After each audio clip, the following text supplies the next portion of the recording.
Vernomatic Productions. Are you ready? Live from the Metal Mayhem Studios in Rochester, New York.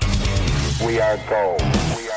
And heard around the world by metalheads just like you. This is Metal Mayhem ROC. Heavy metal music. Your weekly dose of metal music, interviews, album reviews, news, and more. Want to be part of the show? Send us a message through our website, metalmayhemroc.com, or hit us up on Facebook and Twitter. Search Metal Mayhem ROC, a proud member of the Pantheon podcast team. It's getting nice and heavy. Now, welcome our hosts, John the Vernomatic Verno, and direct from New Jersey, Metal Walt.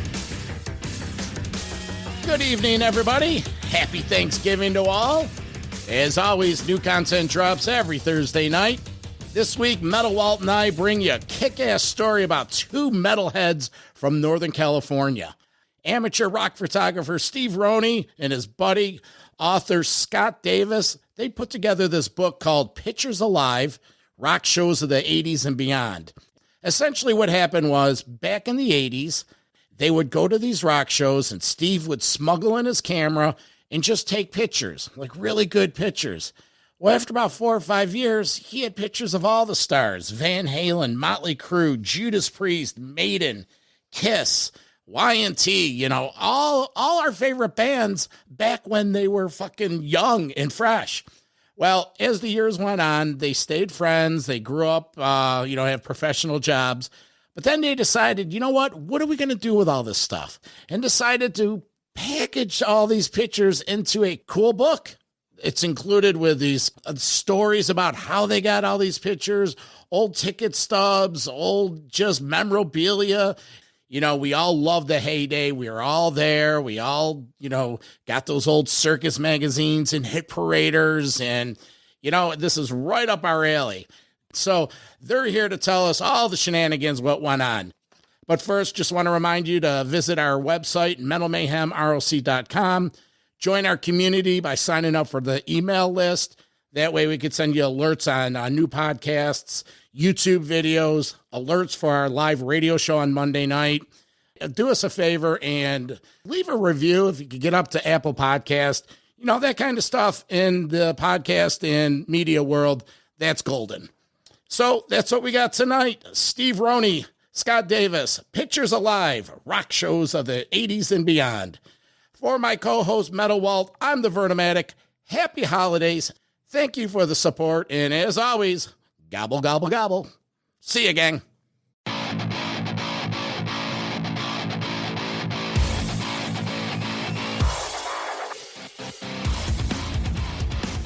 Tonight, we're taking a walk down heavy metal memory lane. And this one is the true definition of it. From California, let's welcome the authors of the book, Pictures Alive, Rock Shows of the 80s and Beyond. Steve Roney and Scott Davis. Guys, right off the bat, I'm up here in Rochester, New York. My partner goes by the name of Metal Walt. He's from down in New Jersey, East Hanover. And Scott, I believe you said before the show, you have some connection to Jersey? Yeah, exit 117 off in Hazlitt, New Jersey. I lived there for about 3 years. All right. After I moved out of the Bay Area. Good memories. So you must have visited the Birch Hill nightclub or maybe Club A back then? At the time I was a new father with twins that were 2 years old, so I probably didn't get out much. All right. Yeah. Well, you get the pass down there, right around the bend from some of those classic Jersey clubs. And, Yes. and I did stalk John Bon Jovi's house in Red Bank many times, or when people would come visit, I'd go show them off like Johnny was a friend of mine or something. But it was all good. Yeah, That's awesome, man. That's awesome. I'm not too far away from there. About 45 minutes away. I got family that lives right down in that town, so I know it well. Yeah. Very cool. Metal Walt, let me ask you, have you ever stalked JBJ's house? That's a resounding, unanimously no. Okay, that's the right answer.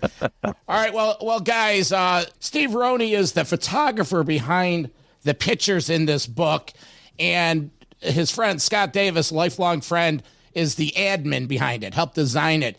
Guys, quickly, get us up to speed. What is up with this scrapbook? It's fabulous. It's fantastic. Tell us about it.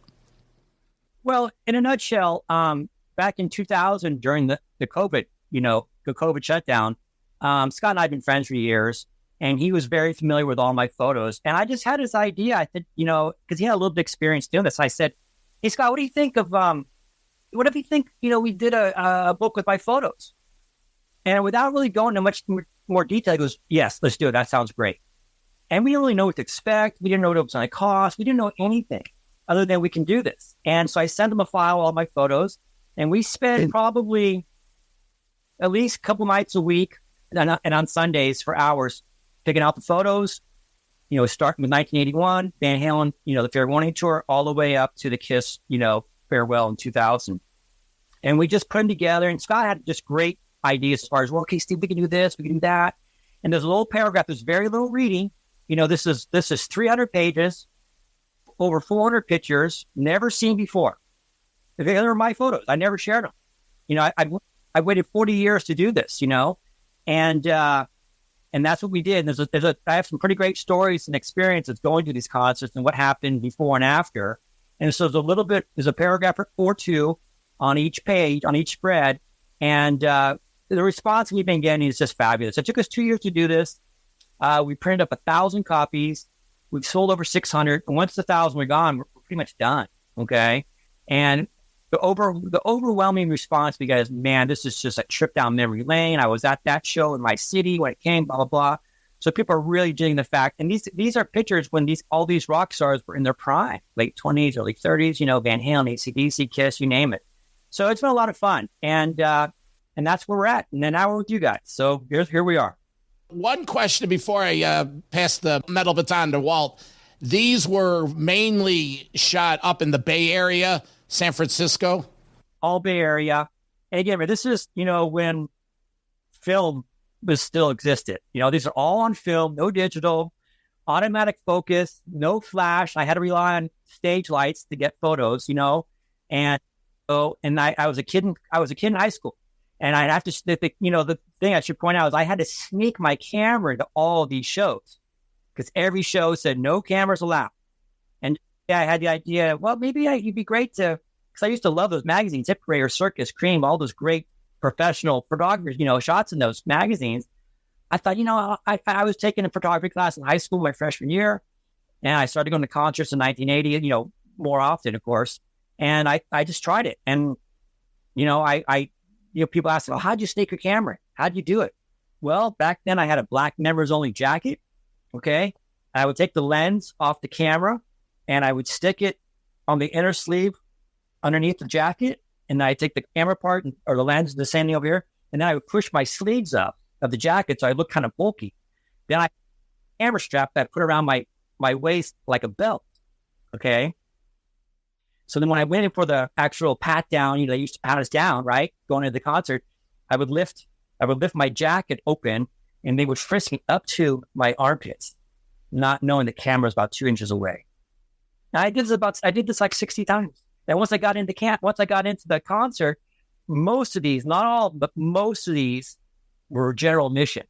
So we get down on the floor, me and my friend Dale, or whoever I was with, we kind of pushed our way close to the front. We get about 10 feet from the stage, so security couldn't see me, and my buddy Dale would hoist me on his shoulders for a couple minutes at a time, and I would just snap what I can, amongst getting pushed around, constantly getting pushed around and stuff. So we were young and dumb. We could do it, when you couldn't pay me enough to do it now, but back then, great, Hey, Steve, when you guys mailed the book and I opened it up, I'm flipping through it real quick and I said, oh, this is really cool. Right up my alley. The inner sleeves have ticket stubs, lots of concert ads. And then, you open it up and you go to it and you say, all right, there's photos of the show. There's 3 paragraphs and there's the set list right up my alley. So I'm going to tell you something about me that I haven't really disclosed. John knows this about me, but we have a common bond. I understand what you went through because back in those days, I was a bootlegger. I was one of those guys that brought the cassette decks in to shows. And I'm maybe a few years younger, and I did my shows from the late 80s up till, let's say, the late 90s, but it was the same principle. It was sneaking that gigantic cassette deck, sticking it down in front of your pants. Who's going to hold the extra cassette? Where's the microphone going to go? What if it's a long show? You need a second set of batteries. You know, the law of averages always catches up to you. At some point, you're going to get caught. At some point, you're going to have a equipment malfunction. But at the end of the day, it's you walk out of there with something that, like I always described, I wasn't out there to sell it like you weren't. It was a souvenir and something to take home as a personal experience that I had from that concert. And I think you guys feel the same way. That's a good point. You know, a souvenir. I never really thought that. That's a great example. It was a souvenir. You know, yours was audio recording, mine was photos and stuff that would hang on my wall. You know, when I was living with my parents, you know, every time I had some concert shots, I would take 2 or 3 really good ones, blow them up to 8x10, frame them. At one point, all 4 of my walls had probably 160 plus 8x10 frames all over my walls. You know, and that was it. That was how I enjoyed it. You know what I mean? So I never thought of selling them. I probably gave away a bunch back then to friends who were with me at the concerts, but I never sold them. I took 40 years to think, well, maybe, you know, Scott can help me do this. And he did. Scott was great. Scott made this thing. I took the pictures, but Scott was one that made this book look as good as it does. So.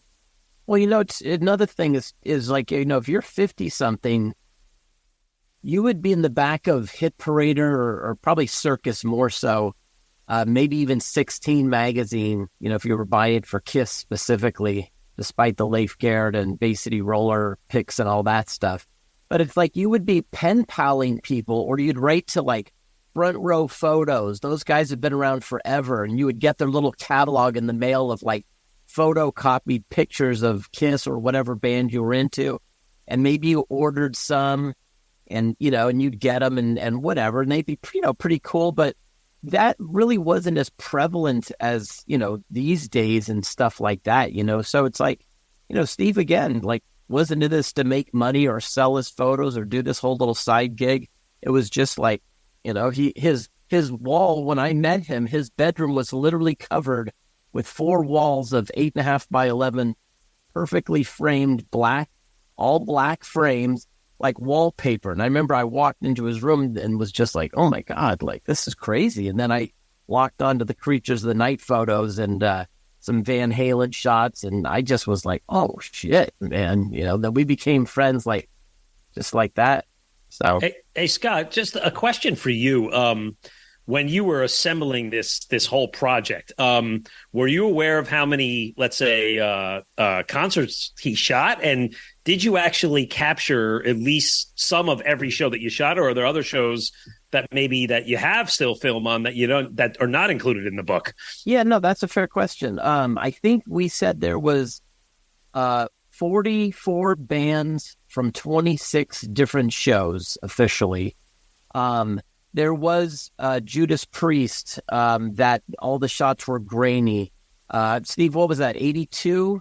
The Point of Entry Tour. 81. There was, Rainbow Show from 81, Richard Blackmore, Rainbow. I was still kind of honing in on my craft, so to speak. And so the first 3 or 4 shows I took pictures of, like, and that's 2 of them right there. They just kind of came out like crap. You know, there was nothing to print there. And we didn't want to just put anything in there. We've actually, you know, we've had this conversation. The first time I shot Randy Rhoads with Ozzy, 81, Scott and I went back and forth about whether we should put those in there or not, because there's some really good ones and some are just kind of grainy and dark. Scott goes, no, you got to put them in there, man. People want to see those shots. So that's another example of we get it. And there's some good ones there, but there's some that were not as good as I wanted to be because of lighting or whatever. But we put them in there because of Randy Rhoads, you know. There's a lot of fans out there, you know. And another thing to include it, you're not putting this out there as like, I'm a pro photographer and look at my great work. You're like, hey, I'm a pro fan. Look what we captured here. And so the Rhoads, the grainy Rhoads ones was justified.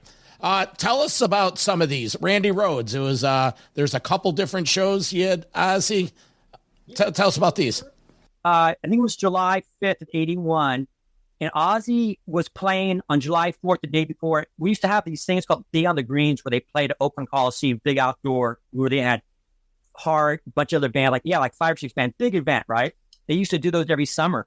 Well, Ozzy was, I think, opening up or playing second to on that show on July 4th. And I go, I had no interest in going to that big show. But the following day, somehow we found out he was going to play down in Santa Cruz, an hour and a half away, in a small 3,000 arena, and Motorhead opening up. Okay. And this is when he only had the one album out. He only had Wizard of Oz album out, right? So we drove down there with some older friends because I was still 16, and got the camera in. We pushed our way to the front. And this is when Ozzy did not have a big stage production. It was bare bones. I mean, minimal lights, nothing on the stage, just amps. I mean, so I got a couple good shots from there, and they're in the book. But 5 months later, when the Diary of a Madman album came out, big tour, big production, big everything. He's playing the Cow Palace December 30th. We go to that show, much better shots, more lighting. I had to rely on lighting, bigger everything. And there's some. If you're a Randy Rhoads fan, there's some great shots in there from that second show I saw him. That was it, of course. After that, you know. Hey, Steve, tell the story that's in the book about what happened to your friend the day Randy died in the plane accident and how that odd coincidence happened. Yeah, so my buddy Frank from high school, we're at this point, I think we're juniors in high school. I gave Frank, so there's a picture of Randy Rhoads, which is my best shot, one of my best shots of him, that I gave Frank, maybe it was for his birthday, I gave him an 8x10 picture of Randy Rhoads, and it's in the book. And Frank put it in a frame, he hung it on his wall. And when we went to school one day, that morning, he said, "Man, you're not going to believe it. That picture of Rhoads fell this morning and the frame cracked." Well, later that same day is when we found out he died. So it was a really weird, spooky coincidence. But I remember Frank telling us how somehow that picture on his wall fell to the ground, broke, shattered. And, 7 hours later, we find out Randy Rhoads died that same day. Pretty crazy. And that's what, I really appreciated about the book. It's like this, the photos are great and, everything else there, but it's your stories that bring the concerts to life. And there's a lot of great ones. John and I both read the book cover to cover. Maybe a few observations I had. I'm a big Black Sabbath Dio fan, and I see that Roney was one that you followed many, many times, 6 or 7. You shot, the Mob Rules tour and all the Dio shows. The one that I found the most impressive is, and I have a bootleg cassette of that somewhere buried in my closet somewhere in a box, was when they play in the Antioch Barn it was his first ever solo show. Talk about that night, the venue size and how it was seeing Ronnie for the first time as a solo artist. Yeah. And again, we just graduated high school like a week before or two. Anyway, me and my buddies, big Dio fans. We were big Sabbath fans with Dio. I remember being upset when he was quitting, but then he started his new band, and the Holy Diary album just came out like the month before. And I remember hearing him on the radio saying how, yeah, we're playing. And Antioch, if you don't know the Bay Area, it's I hate to say, but it's kind of Hickville out in the middle of nowhere from on the East Bay area. And he's playing this place called the Concert Barn, which we have never heard of, right? So we drive out to this freaking place, and it's literally in the middle of nowhere, and it was a freaking barn. I mean, they were playing the barn. There's hay and straw on the ground. I mean, you're short of having animals in there. It was a barn. And I don't know how many people it held. Maybe, I don't know, a couple thousand. It was sold out. And he said that was his first show. That was going to be his debut show with the new band. And again, bare bones, no big production at this point. But I'll tell you what, man, that freaking concert just knocked our socks off. It was just in your face. He played almost the whole album. Then, of course, played some Sabbath and Rainbow stuff. And it just, I don't know how it ended up being there. And that was the first show.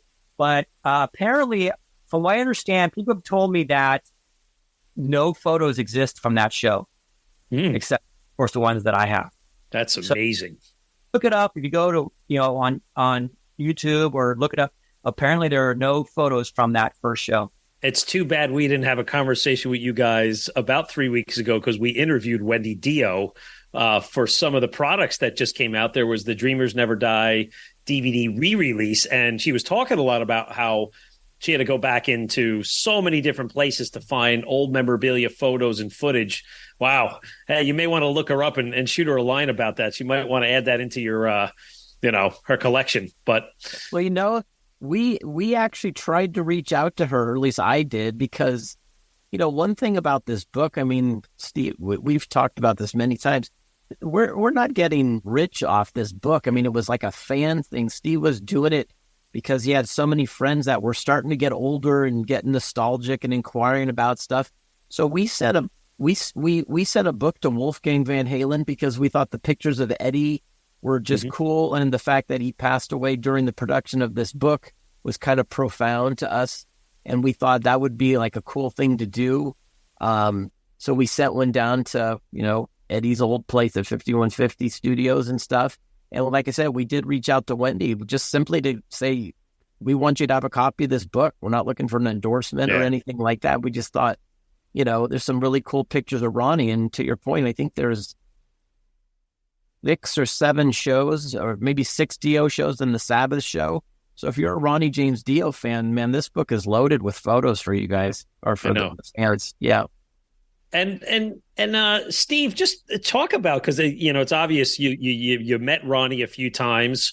What was your dialogue with him like? Was it a passing hello, I'm a fan, thank you for everything, or did you ever get into any conversations? Because people always say he remembered everybody by name, and if you came back to him another time, he would say who you were. Yeah.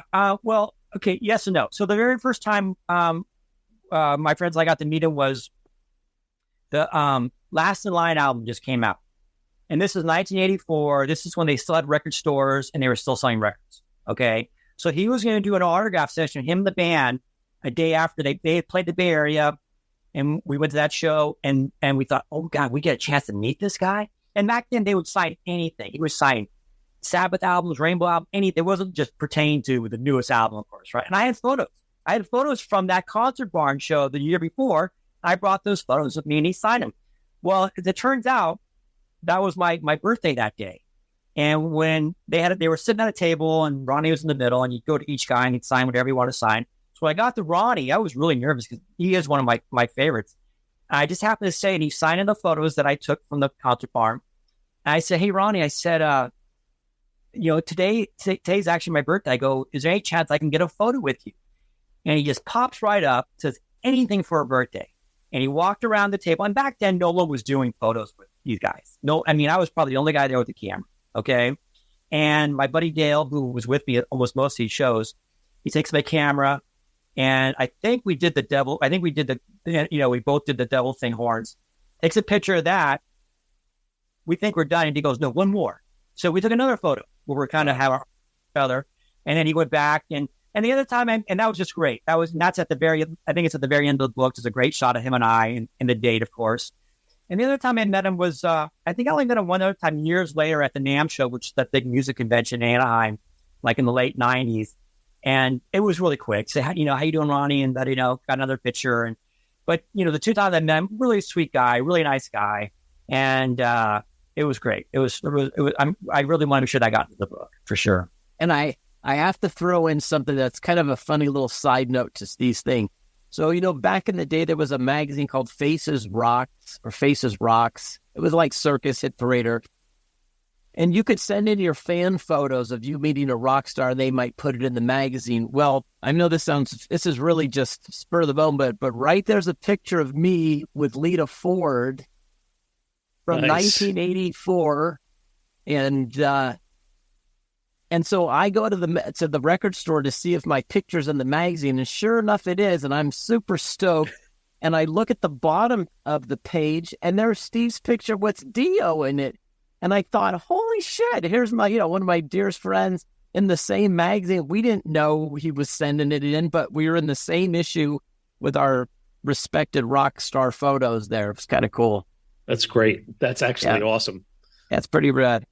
I was going to say, Scott, where were you through all of this? Were you part of Steve's crew with Dale? Dale sounds like to me like he's the bouncer. He's the guy the linebacker that you're getting up on shoulders. Were you around here through this all too? No, I mean, the truth is I'm like 2 years younger than Steve.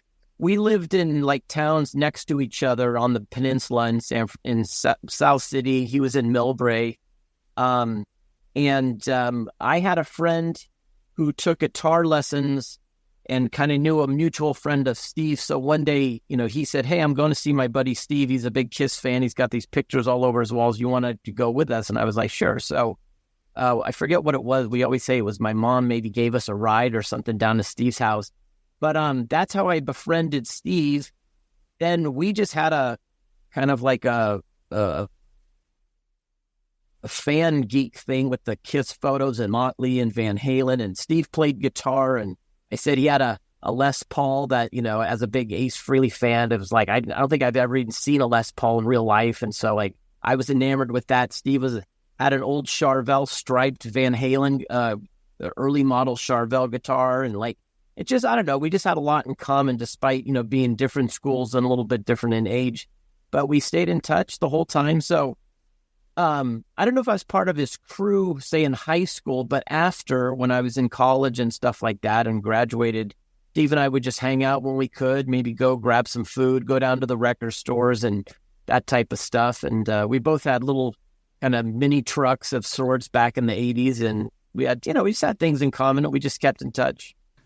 Scott and I never went to any of these concerts together. We knew each other. He might have gone to some with his friends. I went with my friends, but we actually never went to any of these concerts together. That's pretty awesome. What a coincidence. Yeah, we were friends. We always stay in touch, but we had just different friends, and we just didn't go together. Not for any particular reason. We just didn't. I think you say, Steve, it was Kiss Revenge show that we actually saw each other at the end of the show. Yeah. Yeah. In 92 or 93. Yeah, or something. Revenge was 92. Yeah, but like I said, we never, drove in the same car or that kind of thing. It was just like one day I happened to see him after the end of the Revenge show and was like, hey, kind of thing, small world. But yeah, I mean, we were at Creatures together. I think we seen Van Halen, like with Sammy together, like, at the same shows. A lot of probably 4 or 5 of the shows that are in the book, we actually were at just with our own our own buddies and stuff. Well, we're separated by 3,000 miles, but these same relationships have been going on 40 plus years. I got friends that, I met in 7th grade, and part of the thesis behind this Metal Mayhem ROC is that it's the campfire type bonding, the bonded by, the metal. We're going to take a quick break, and when we come back, we're going to discuss the early days of Van Halen and exactly what happened in Oakland in 1981. If you like what you're hearing here, join our community. Simply go to metalmayhemroc.com, sign up for our weekly newsletter. We'll be right back. Metal Mayhem ROC. I'm Metalhead. Metal Mayhem ROC is the home for metal from the very beginnings. This is James DeVere from Hellstar. You're listening to Burn-O-Matic. Dave Overkill from the Cleveland band Destructor. Hey, Dave, how are you? I'm doing great. To longtime headliners. Hey, this is Red Beach from Whitesnake. Hey, this is Vinny Appice from Dio, Black Sabbath, and Last in Line. To music of today. Hi, this is Olaf Wickstrand from Enforcer. Hi, this is Braun from Mastodon. You're listening to Metal Mayhem ROC. With John the Burn-O-Matic Burner. Plus, we talk with producers and authors to give you behind-the-scenes info. Hi, this is William Irwin, author of The Meaning of Metallica, Ride the Lyrics. Greg Renoff, the author of the book Van Halen Rising, and the Ted Templeman book, A Platinum Producer's Life in Music. Pleasure. Thanks for having me on. Metal Mayhem ROC, a proud member of the Pantheon podcast team, giving you more to listen for. Join our community, and always remember to keep it heavy. One of the highlights of the book, my favorite band's Van Halen. When you talked about, and I showed Steve this before, I go back to 1981 and saw Van Halen on the Fair Warning. Thousands of shows, probably in my top 5. But the show that you included in here was from the famous Oakland Alameda show where they shot the 3 videos for So This Is Love, Hear About It Later, and Unchained. A couple of questions. Right. There's something happened at that show that you regret. 2, did you happen to see any of the cameras filming any of that? No, I'll tell you exactly what happened there. They played 3 nights. Yep. 2 of them. And I think I'm at the one they filmed. I sat way in the back, okay? The next night I went, they wore completely different clothes.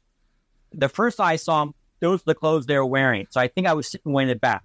Okay. So I went 2 nights, and a mutual friend of mine actually scored, and this was a reserved seating show. Oakland, for some reason, usually had reserved seating, which I can never understand, but they did. This was reserved seating, which means seats are on the floor, blah, blah, blah. And a mutual friend of mine scored 4 second-row center seats. Ooh. And the face value was $10. And he sold me his last $20, which I was happy to buy. $20 for, I was right in the center. I was right in the aisleway. That little catwalk thing they had in front of the stage, I was leaning on that, on Michael's side. I was actually leaning on that for most of the show. Got my camera, and the problem was, I splurged. I brought 2 rolls of film that time, and where I normally always brought 1. Reserved seating, and there's security guys 5 feet away from me, 6 feet away, that are in front of the stage, just kind of looking out the audience. So once I got to my seat and I see this, I think, shit, I can't take photos. I'm too close, and what's the point? It's like I told myself, you know what? Put the camera under your seat, in your jacket, and forget it. Well, my buddy who was with me was also a photographer. After 3 or 4 or 5 songs, I see him taking photos, and he's just dodging, taking photos. I said, you know what I got to lose? So I get my camera out, and I'm trying to dodge the security. I'm taking photos. I get halfway through my roll. I know I'm getting great shots. I'm right there. I can tie their shoes if I want. And the lighting was great. And I told myself, I said, you know what? Why don't you just stop? Even though you didn't finish the roll, stop, roll it up, and pass it on to one of your friends. But I didn't. I got greedy. And I kept taking shots because I knew I was getting great shots, and I got caught. And the security guy gives me one of these. I went over, I rolled the film up. So I rolled up the film, gave him a roll of film with great shots, but I never saw, of course, never saw it. Go back to my seat, wait a few minutes. I pop the next roll of film in. I continue. I'm taking pictures. Same thing. I get halfway through the roll. I said, Steve, you should just stop. Be happy with what you got. Roll the film up. But Steve didn't listen. I kept taking, and I got caught again by the same guy. And now I'm pissed. I opened the camera. I just ripped the film out. I kind of threw it at his feet. I'm like, God damn, I can't believe I did it again twice. So I sat there and was watching the show, enjoyed the show, and, I got past not getting photos. And during, in between the songs, Dave Lee Ross, he's kind of rapping to the crowd. And Eddie's probably a good 15, 20 feet from me because I was on Michael's side and Eddie's on his side. If any Van Halen fan knows, Eddie used to have 4 or 5 guitar picks taped to his guitar. Well, he takes one off the guitar and he flings it to someone on his side of the stage in the crowd. He looks my direction.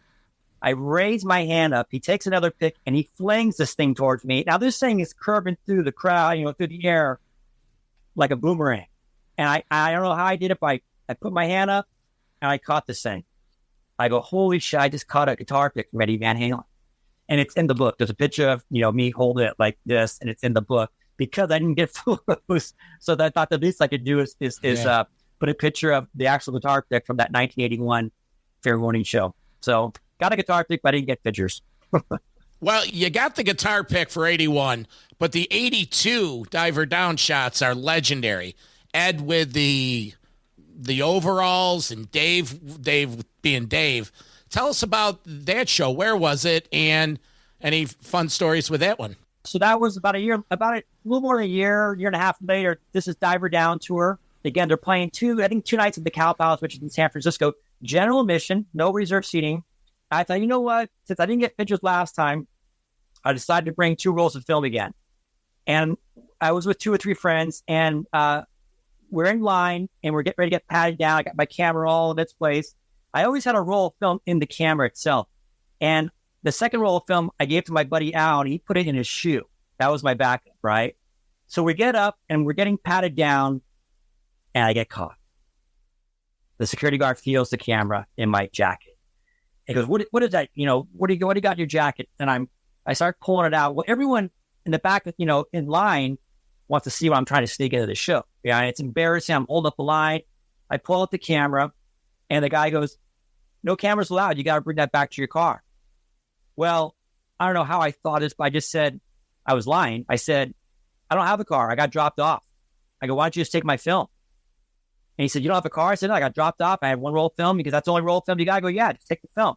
the guy that he took the film, he took a brand new roll of film that was in the camera, let me bring my camera in, thinking I didn't have any more film. Well, get in the show, we get down the floor, my buddy pulls the film out of his shoe. I put it in, I had one roll of 36 frames, and probably some of the best photos I ever got. And just because I decided to bring 2 rolls of film that one night, and and that's what we got, Hey, Steve, I think on Van Halen, one of the fascinating parts included in the book is towards the end when you kind of summarize like your run-ins and face-to-faces with a lot of these guys. And there's a whole page dedicated to one particular day with a lot of the members of Van Halen. Talk a little bit about that whole experience. Well, the first time, I think, again, the 1982 show, same way, I went both nights. And whenever I went to a show that played 2 nights, whether it was Van Halen, AC/DC, I would take pictures one night, and then the next night I just wouldn't take pictures. Well, my friends and I had a thing where after these concerts, we would follow the limousines when they left the Cow House. We go back to the hotel, we meet them at the hotel. Well, in this particular case, since they were already there 2 nights, we found out from someone that, they're staying at this particular hotel and they're there. We met them the night before. So what we did on the second night of the show, my friends and I went to the hotel before the show, before sound check, and we get to this hotel and we knew they were there. There's a limousine in front. It's probably 5 o'clock. And here comes David Lee Roth coming out with 2 security guards, got the sunglasses on. He's wearing this Chinese kimono, and we all fucked our stand. He's coming up. We're standing by the limousine. My buddy was going to take I had the camera, and within 10 feet, one of his big security guards goes, no cameras, no photos, So put the camera down, and swear to God, I couldn't believe what I was going to see next. Right before Gabe gets into the limousine, he goes into this playful wrestling mode with one of my friends. I'm not lying. They're doing all these hands, arms are shaking, and they didn't fall on the ground, but they were like pretend wrestling. Fucking crazy Dave. Wow. He gets in the limousine. He takes off. We hop in our car. We're following him down the freeway, and there's a picture in the book where I'm in one car side by side with Dave's limo, and Dave had his window down, and I got a picture of him, giving me the thumbs up with the sunglasses on his way to the Cow House, on his way to the show. And then after the concert, we went back to the hotel, and now we know they're there, and we saw Alex Van Halen there, and I think we saw Eddie. I can't remember, but we had some good run-ins on that particular tour. There was a funny part you mentioned as well on one of the shows where David Lee Roth, whether it was a canned speech or not, a bra was thrown up on stage, and he made a comment about that. But then it also reminded me of a story that you mentioned about something that happened at a Motley Crue show with a real set of women's body parts. So talk a little bit about those things. Well, okay, for the Van Halen one, I don't think this was canned at all. This was the same show. This was a show I think I wasn't taking photos at. Someone threw a bra up on stage. Some girl threw a bra up on stage. And again, in between songs, Dave kind of rapped into the crowd. I can remember like it was yesterday. And Dave goes, "Hey Ed, is that your bra on the stage? Because it's too big to be Valerie's." And you just go, and the whole crowd goes, "Oh no!" And it was funny, but I don't think that was staged. And then the Motley Crue one, I think you're referring to. This is when Motley Crue was opening for Kiss. Is this the one you referred to, Walt? The '83 tour, probably. Yeah. So what happened was, this was Kiss doing the Creatures of the Night tour. Motley Crue, brand new band who I really wasn't that familiar with, to tell you the truth, at the time. And this is Easter Sunday, 1983. And me and my high school buddies were going to go to the show. Well, we had a classmate. Her name's Nadine. And she knew we were going to go to the show. And she was a fan of Motley Crue. So she asked me, "Hey, Steve, can I catch a ride with you guys? I like Motley Crue. I know you guys probably going to see Kiss." I go, "Yeah, no problem." And we'd never been to a concert with her before, but that was okay. So we go to the concert. And I had this, I used to take this art class. I'm not an artist at all, but Scott's a great artist. I did this watercolor thing, really cheesy, of the Creatures of the Night tour. I'm sorry, the Future of the Night album cover. And we go behind the building. They're playing the San Francisco Civic, which is kind of downtown San Francisco. And we go behind, it's before the show. Me and my friends, we go, and Nadine, we go behind the building, and there was a door open. And we could see Gene Simmons and Paul Stanley, no makeup, just kind of standing there, just talking to people. We go, holy shit. And we got Gene's attention. He came over and signed, he kind of signed my painting. And then behind us was a tour bus. So we go to walk to this tour bus, and it's a Motley Crue on it. We go around, it's parked on the side of the street. There's Nikki Sixx just kind of kicking back, sitting in the driver's seat. He's just sitting in the driver's seat, and he was talking to some people. He had the window down. So me and my friend and Nadine, we go around, and we're talking to him. So we had to look up at him. We're talking to him, and really nice guy. This is before the show. And our friend Nadine, who was a fan of theirs, said, she says to Nikki, hey, Nikki, can I get your autograph? And he said, sure. How about I sign your tits?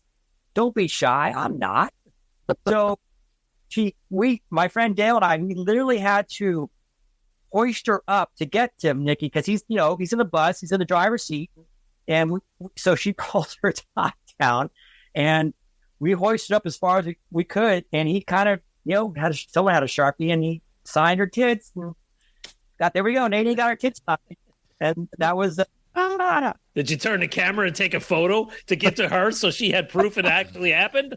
No, I didn't. But I say in the book that I described that story. I think I said in the book about we're going to go to school the next day because this was a Sunday night. Again, it was Easter Sunday. God, seeing Kiss and Motley Crue. We go to school the next day. We were seniors in high school, and Dale and I were pretty cool about not telling everybody that Nadine got her tits signed, but I'm pretty sure we told a few people. That's like right out of Fast Times at Ridgemont High. It really, yeah. I said to Steve, that's one of my favorites because at that show, before that happened, believe it or not, I was walking up to the front of the auditorium, and the crew drove their bus right smack in front and stopped. And we just happened to, I was there with like three of my friends, and I just happened to jump on the front of the tour bus, and I grabbed onto the windshield wipers. And I mean, it was at a stop. But to Steve's point, I remember seeing like the crew or Motley Crue at the little sign at the top of the bus. And here I am holding onto the windshield wipers, big-eyed, and it was Tommy, Nikki, and Vince just totally like posing and like, they were in their street clothes, but they were totally just like, all this stuff. And I was like, like Steve said, he wasn't into them as much as like, I think me and my friends were, because we kind of like the glammy side of thing. Kiss was trying to make a comeback of sorts, getting heavier again. But I mean, that was kind of a funny thing. And I know firsthand like what that bus was like. And I never met Nadine, but it's a good story. When you saw the crew on Theater of Pain, what was it like? You have some great pictures in there when Tommy's drum set went 90 degrees. You were pretty close for those. Yeah, that was crazy because I remember back then we didn't know any of this stuff was going to happen. That was kind of the beauty of going to concerts back then. There was no internet. You didn't know the set list. You didn't know what the stage was going to look like for the most part, right? So to see this thing was incredible, man. And we always got within about 15 feet of the stage because I didn't want to get caught by the security. But when that thing went up, man, I tried to get some good shots of it. I got a few. And that was crazy. He was drinking a beer at one point, I think, and that was a great show. When you're in the Bay Area, did you ever go to any of the clubs like Ruthie's Inn or the Waldorf or any of that and shoot? So, the old Waldorf, there's pictures of Y&T and Gamma in there. That was downtown San Francisco. But most of these shows are Cal Pals or Oakland arenas. Mm-hmm. They're big arena shows. But yeah, I did. Yeah, I used to go to some of those shows and see some of these bands. Whether I took pictures or not, it depends. But yeah, there was a couple that were in there for sure. I was surprised no Metallica in this book. That's funny you mentioned that because Scott and I talked about this before the show, right?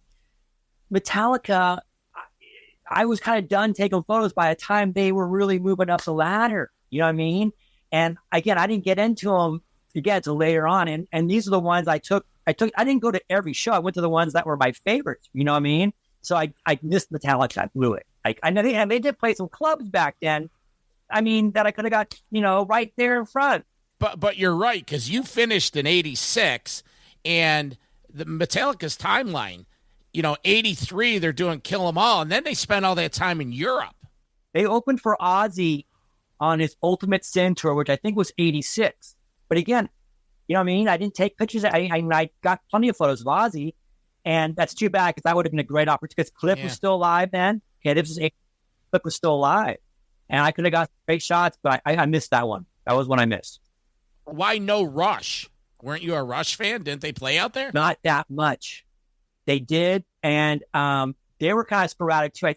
I remember they didn't come on the Moving Pictures tour. They didn't come. Okay, for some reason they didn't tour. And that was, that's when I got into them. And I think I missed them. I saw them in 1980 on Permanent Waves. But guess what? I didn't have a camera yet before I started taking pictures. That would have been the one to take. So I missed that one too. I missed some, I'll admit. I missed some shows. Hey, Steve, there was a good story. Speaking of back to the Van Halen connection, my first ever, well, I shouldn't say my first ever rock show. My first ever rock show in a proper way, alone with my friends. I was 16 years old. It was October 10th, 1986. David Lee Roth's birthday at the Meadowlands Arena in East Rutherford, New Jersey. Cinderella Open. I still have the T-shirt. I still fit in the T-shirt, which is kind of odd too. Yeah. But the point of it is, I love your story. Not, of course, looking at the photos of the Eneman Smile Tour, but it's what happens down at the Fisherman's Wharf when you're parking cars for a living. Talk about that story.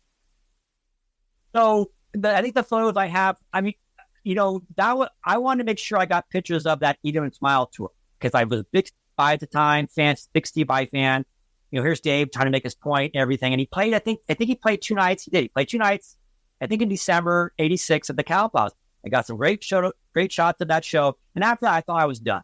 I was done for about 10 years. Well, after that show, maybe 4 or 5 months later, I'm out of high school. I was a valet parker at Fisherman's Wharf in San Francisco. And this is in 87. Let's say it was probably April, May. So I'm sure the tour was probably done. Well, I had to work weekends because that's when it was a busy time and everything. And it was probably like 7, 8 o'clock at night. It's dark. A lot of cars are leaving. And this is a big parking lot. It's probably 100 yards long. I'm down at the far end, and I see this car pulling out of a parking spot, which means they're probably going to leave. But the car comes up to me. I could see him. He had the ticket in his hand. He thought he was going to pay me. When he pulled up to me, he stopped, and it's fucking Steve Vai and his probably wife. And then there was old people in the back. Had to be either her parents or his parents. Okay. And I just started talking like a regular guy. Like I knew who he was. I didn't get all geeky and stuff. I was in a band. We just, I was getting some advice from him and stuff. Well, we ended up talking for like 20 minutes, maybe. The whole time he's in park, the car's running. It's dark out. And I had a demo tape of my band I wanted to give him. I said, I'll tell you what, Steve. I said, you take my tape, you listen to it, or you take my tape, I'll take care of your parking. He said, okay, no problem. I said, but I got to go with you to the, to the top of the lot where you check out. He goes, okay. He goes, hop on. I said, what? He goes, hop on the hood. I go, okay. So I hop on the hood of this car, and I'm holding on to the antenna. Now, but I'm blocking his view. So he's got his head out the window, and he's driving down the parking lot, and he's not going really slow. He's creeping. You could just see this guy, his hair's flowing, and I'm holding on. I go, fuck, man. If I fall off, I'm going to get hurt. And he drives up, like I said, about 100 yards. We get to the very top. I give him my cassette. I take his ticket. It's a great talking to you, Steve. And he takes off. That was a huge highlight for me. That was great. That was a huge time. And to run into like that, of all places, totally cool guy. And and that story's in the book too. Nice. Yeah. Tell us about the English bands. Judas Priest, you and your buddies chasing them down. Iron Maiden, you're getting in trouble with the security guys. What happened at those shows? So the Judas Priest, 1982, Screaming for Vengeance tour again at the Cow Palace. And great show. I got some pictures of that. And after the show, again, I did this kind of cheesy watercolor painting of Glenn Tipton. And there was, maybe 2x3. And after the concert, we were waiting we were waiting back by the back entrance of the Cow Palace. And it's like 1 in the morning. It was really late. We were like way an hour or two after the concert. And the whole parking lot's empty. Well, I had this painting with me, and we could see there was limousines like 50 yards away. Well, all of a sudden, one comes our way, and we're like the only ones there. Me and my two or three friends. And I hold up this painting, and the limousine passes us, and then it stops. And we go, holy shit! And the window rolls down. We go running up to it, and there's Glenn Tipton on one side sitting down, and it's sitting across from is Rob Halford. And each of them had a girl sitting on either side of them. There was 4 girls in there, 2 for each guy. And I remember Rob Halford had each of his hands on the knees of these girls, right? And then I don't remember if we knew he was gay at the time, not that we cared, but they were really trying to cover it up, I guess, right? So Glenn signed my painting. We said, thanks, great. They take off. And then here comes the next limousine. And that's got to be KK Downing. And sure as shit it was. So they didn't stop because we didn't have anything inside. They didn't stop. So my buddy and I would get my buddy Al's truck, and we're following this limousine all through San Francisco. This limousine driver was trying to lose us. I felt like we were a chase scene in a movie, going through San Francisco. And finally, this guy gets off the freeway. He's in a residential area, and he drives into a dead end, like a court. And we're right behind him. He has nowhere to go. And he starts to back up and backs right into my friend's truck. And bam, just like that. We go, holy shit, he just backed into your truck. Now everything stops. Everything just freaking stops. We get out of the truck. We go, hey, we just want some autographs. I'm not, and the window rolls down, and it's KK down, and he kind of looks out, and he goes, in his, classic British accent, he goes, did we do any damage to your vehicle? And it wasn't anything bad. We got our autograph, and again, there was girls, and it was KK down in Eden Hill, and the girls again in the limousines, and talk about taking care of the rock stars, right? Nice guys, couldn't be nicer.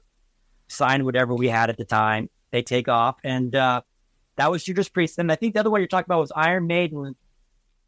Scott loves the telescope one. Yeah, Scott loves this story. So this was '85, the Power Slave tour, and I got my camera past security, past the pat down. I get into the concert, and usually what I would do is I would wait till I get down on the floor where I was surrounded by people before I took the camera and the lens out. Well, I didn't do that this time. This time I was kind of standing off to the side.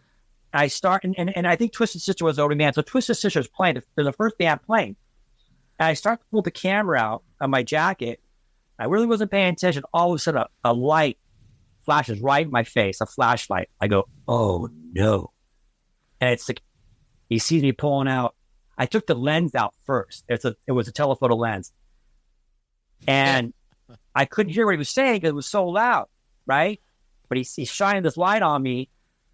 And again, I don't know how I thought of this, but I took the lens and I put it up to my eye like it's a telescope. Like I need to get the concert. I'm doing this. And I go, and the guy bought it. He fucking bought it. And before I know this, the light stops, it's off me, and he walks away. Guys, what about some of the Kiss experiences? Steve, I thought there was, again, one particular photo I picked up on. It was page 296, if we have to be very factual. And it was one of the shows in 2000, but it was a funny shot where Gene is leaning in and he looks like he's licking Ace's neck. It was just kind of funny because you see this disturbing look on Ace's face like, oh, God, no, I hate this guy to begin with. He's just paying the bills, paying my salary, and I really don't want this big, sweaty freaking tongue on my neck right now. Yeah, Kiss, that was kind of like a stage move that they've been doing for some time, like Gene and Ace would kind of face each other, then Paul would kind of come in on the right, and it seemed like they changed it up, what song it was. I don't know if it was during Strutter or something like that, but it would kind of go into that pose, and then Gene would, occasionally try to do it. I had some pictures with Vinnie Vincent where he'd tried to lick Vinnie's face kind of thing. It was just one of those things. I think Ace would just kind of laugh it off and lean back out of the way. But yeah, there's pictures of that quite a bit through the years. Guys, listen, the one thing that I loved about this book, and anyone that has seen these tours, it's a nice walk down heavy metal memory lane to see the clothes again and to see the props from the shows. And what the one picture I want to bring out is the Def Leppard Blackfoot pictures, because I saw that tour, and I remember I was a big Def Leppard fan at the time, like when they were really young. And the one thing I took away from that show back in 40 years ago was, this was pre-Union Jack gear, but like the clothes they used to wear. So that's one of the aspects of this book that I took out, was rekindling my fondness for the stage gear, and because that's just as important as the imagery of the amps or any of that other stuff. Comment on any of that. Well, again, yeah, we saw it was a kind of, I guess you call it a co-headlining show. Def Leppard played first, and it was Blackfoot, and they both played about the same amount of time. And we were there, of course, Def Leppard. This is when Rick Allen had two arms. Sorry, that's a joke. I mean, but he did. He had two. And this was off the High and Dry album. And the thing that sticks out the most in that show was Pete Willis was in the band too. This was when Pete Willis was still in the band there. And this was called the Oakland Auditorium. It was probably 5,000 or 6,000 seater, so it wasn't a big arena, but it was a medium size. And the stage was a low stage there. It was always hard to get photos of that place, but a lower stage than normal. During one of the songs, I don't remember which song it was, but during one of the songs, Pete Willis got right to the front of the stage. Got right to the right stage, and he had that black hammer guitar, and someone literally just pulled someone in the crowd. They were so close. There was no barricade. It was just right up against the stage. Someone in the crowd literally just reached over his back and pulled the guitar off his back. And he's lucky he didn't go flying in the crowd with the guitar. He literally ducked down and let the guitar go. Okay. Within seconds, he ran to the side of the stage, got another guitar on, and kept going. Well, then their biggest roadie literally dives in the crowd. He's going after the guitar because whoever grabbed the guitar is trying to get out of it, right? I'm sitting in the back of this spot going, oh my God, I can see what's going on. And this guy, he made his way and he got that guitar back, and he got it back. He was kind of holding it. It was like we say in the book, it looked like a shark fin, going through the waters, you know what I mean? And the guy got the guitar back and got back on stage, and all said and done, like within 2 minutes. It was crazy. That was something else to see. See a guitar pulled off his back. He's a little guy, Pete Willis. He's a small guy, right? And he could have easily got pulled in, to the crowd when that guy grabbed his guitar. He was smart just to kind of let it go, John, you said something right before this story, and you said this kind of earlier as well. The thing that's cool about this book, and I'm not trying to sell it, but it's what we've heard from a lot of people, is with the set list, the ticket stub, the ads, the story, and the photos, the combination of all those things really paints that picture, or really kind of heightens your senses to kind of remember what that show was like, especially if you went to it. It might remind you of something you might have completely forgot about.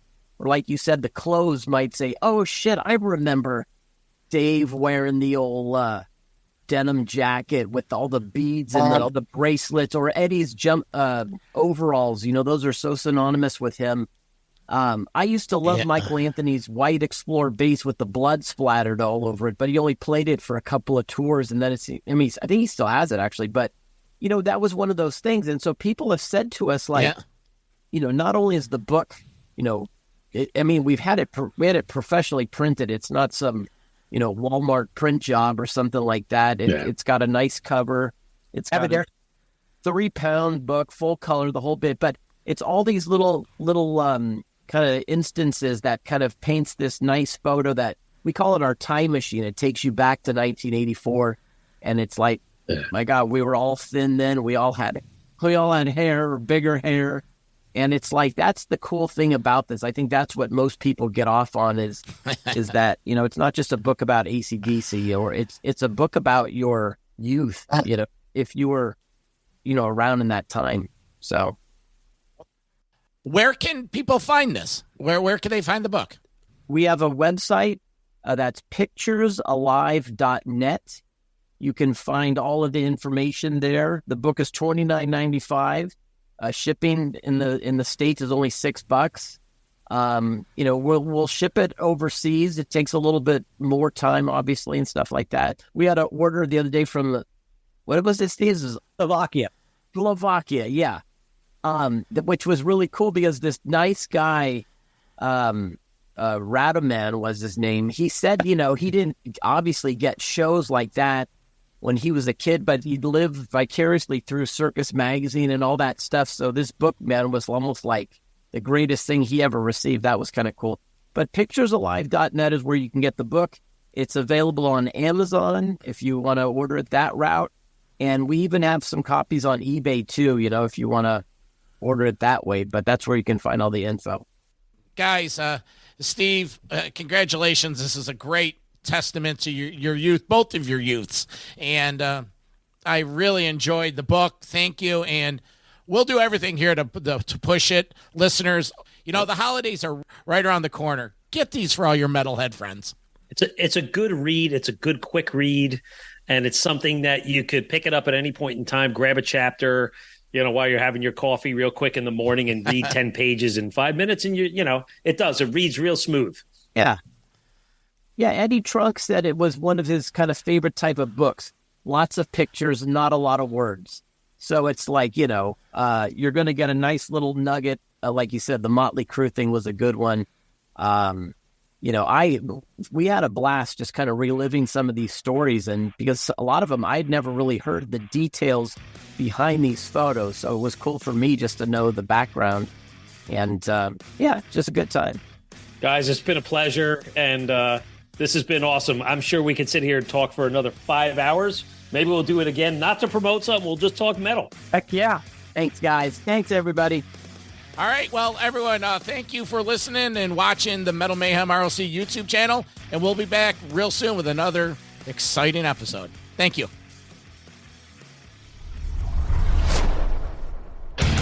Metal for life. Thank you for listening to Metal Mayhem ROC. Check out our website at metalmayhemroc.com for information on podcasts, archives, links to all our live radio shows, and all sorts of info. Please like, follow, and share with everyone, even your non-metal friends. And always remember to keep it heavy.